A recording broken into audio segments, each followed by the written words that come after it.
Strumming fundamentally is a forearm motion. You want to move from your elbow. Your elbow should be on top of the guitar, sat in close at the inside of the elbow, on the top of your guitar, holding it nice and close into your body, making sure that it doesn't slip down your guitar like this at all.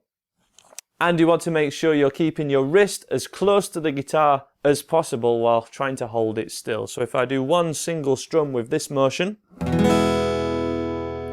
you can see that I just drag the pick down each string,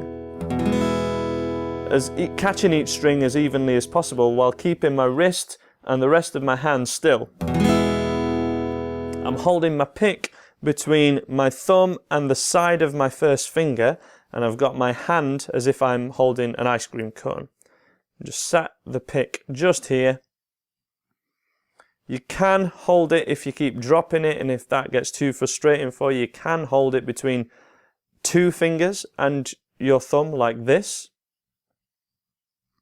But I really recommend trying to persevere and getting it between just the first finger, but holding that in place with the other three fingers and trying to keep it nice and secure.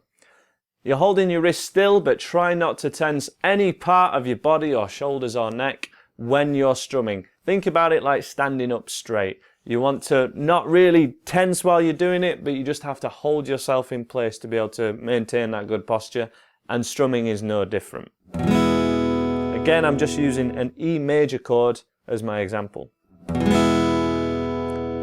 And when we're strumming 4 down strums just the once,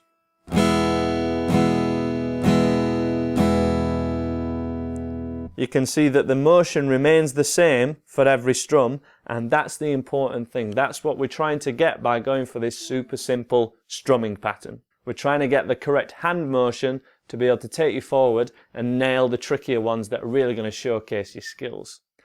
This strumming course is the foundation of rhythm guitar.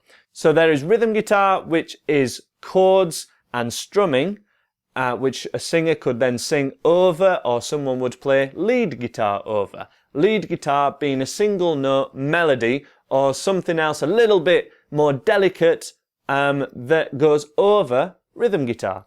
So it's the rhythm that's all important. If your rhythm is not even at this stage, there is no foundation in which to build upon. If your hand motion is uneven and you're sometimes hitting the thicker ones and sometimes the thinner ones, and that's not consistent and it's not helping the sound that we're trying to achieve, which is even, then everything will fall apart going forward for the more trickier ones. So even tempo and catching all the strings evenly is the best thing. I recommend Jim Dunlop picks a .73 or thinner to make sure your pick is working in your favour to be able to catch the strings as even as possible.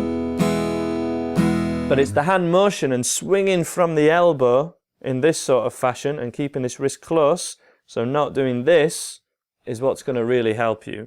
If you're strumming with your wrist really out like this, then your natural tendency is going to be move your wrist all the time, which isn't what we want at all.